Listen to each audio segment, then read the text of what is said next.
Ce programme vous est offert par Shell Advanced Motorcycle Oil et Kakomiaf.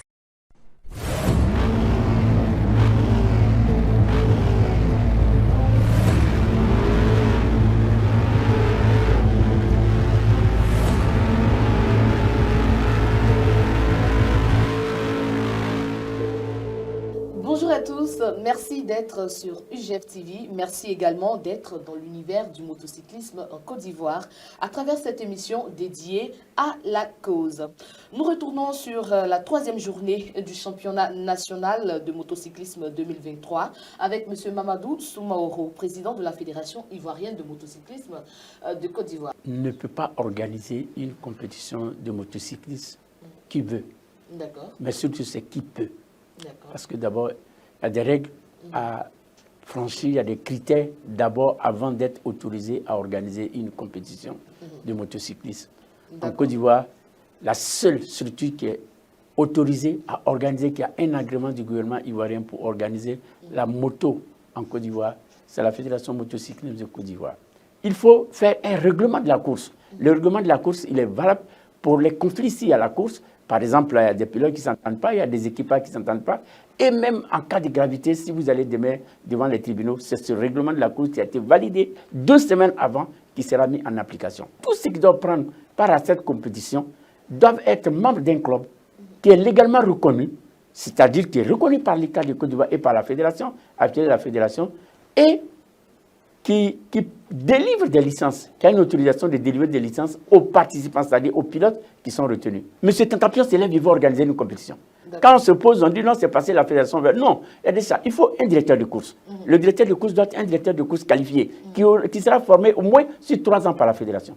Il faut mettre autour de ça un collège de commissaires sportifs. C'est ceux-là qui font des réunions avant et après pour valider les résultats et pour valider tout ce qui va se faire. Dans ce collège de commissaires sportifs, il faut créer un jury. C'est le jury qui lui prend des décisions en dernier ressort.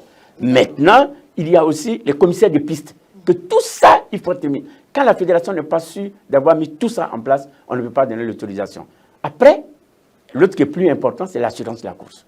Il faut une assurance de la course. Et que nous voyons, nous vérifions avant que nous donnons notre autorisation pour qu'il y ait une course. À côté de ça, je remercie l'amicale des supporters qui est venu aussi, qui a fait un travail, qui a donné un trophée au meilleur supporter, celui qui a plus crié, celui qui a supporté. Donc c'était bien, les spectateurs ils sont arrivés, ils étaient bien encadrés. À chaque compétition, nous faisons le classement de la saison. Et puis bon, on donne les choses. Donc il y a eu ce qu'on fait en fonction de ça, il y a eu le classement. Je ne peux pas passer sans parler des filles. Les filles ont été formidables. On a eu 15 filles. Vraiment, c'était formidable. Si on vous parle des images, si vous voyez les filles de Boaké, on ne s'entendait pas. Mais ce qu'elles ont montré, c'était extraordinaire. Nous demandons pour l'occasion aux autorités de Boaké vraiment d'encourager ces filles-là, parce qu'elles coûtent très bien. Bon, Boaké a tout raflé.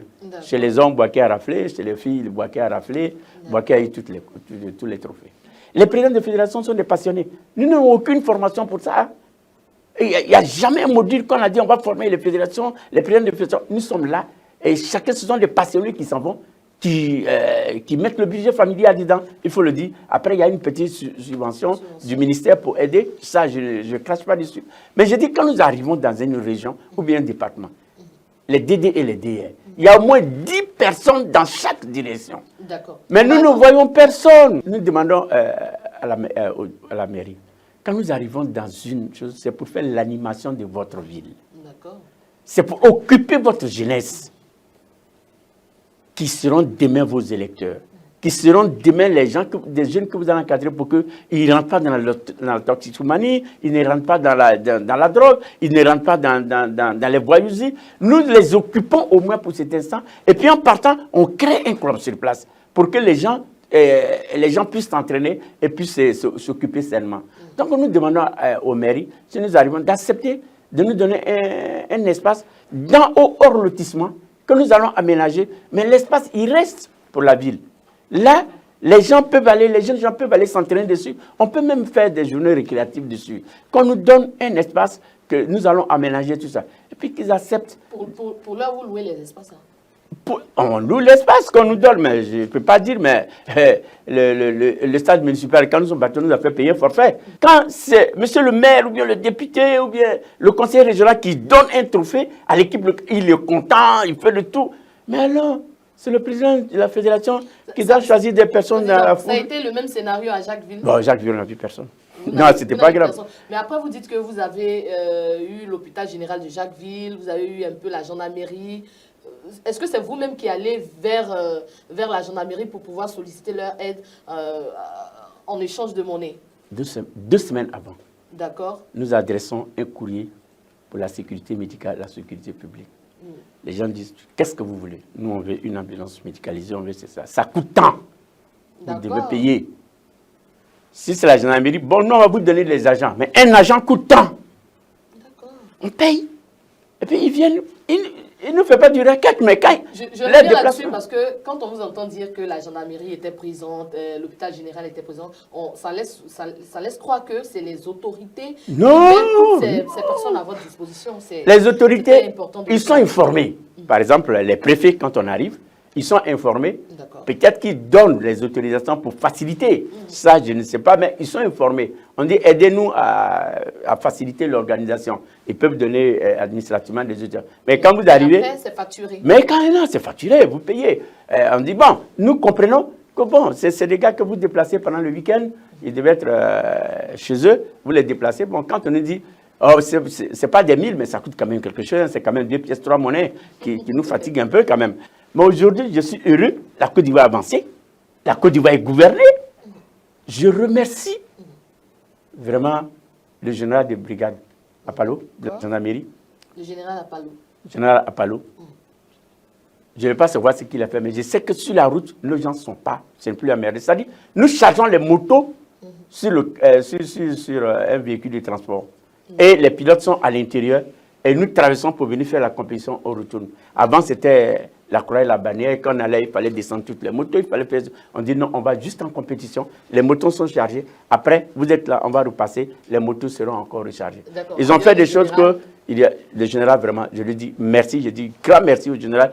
Grand merci à toute la gendarmerie parce que vraiment, il nous facilite vraiment la circulation publique quand nos gars se déplacent. Ils nous facilitent. C'est pas chaque fois que je suis obligé d'appeler telle ou bien telle personne pour qu'ils interviennent. À côté, il y a le directeur général de la police. D'accord. Nous n'avons plus d'emmerdement. Quand on arrive, les policiers passent, mais monsieur, voilà ceci, cela. Bon, nous sommes en train de prendre des discussions que les villes de départ, qu'ils nous autorisent ça, parce que nous faisons un laisse-passer. Mais que les gendarmes ou les policiers acceptent quand ils parlent pour dire, vous avez mis 20 motos, donc ils nous autorisent ça, et puis ils passent. Donc je tiens à remercier aussi tous les policiers. À côté, il y a aussi la douane. Le général Dapier, il a vraiment aussi fait de sorte que nous ne sommes plus emmerdés. Je leur dis grand merci à mon nom personnel, au nom de tout ce qu'il y a comme moto en Côte d'Ivoire. La prochaine compétition se tiendra le 24-25 juin à Oumé. Et je souhaiterais que tout le monde vienne et que nous nous retrouvons amicalement.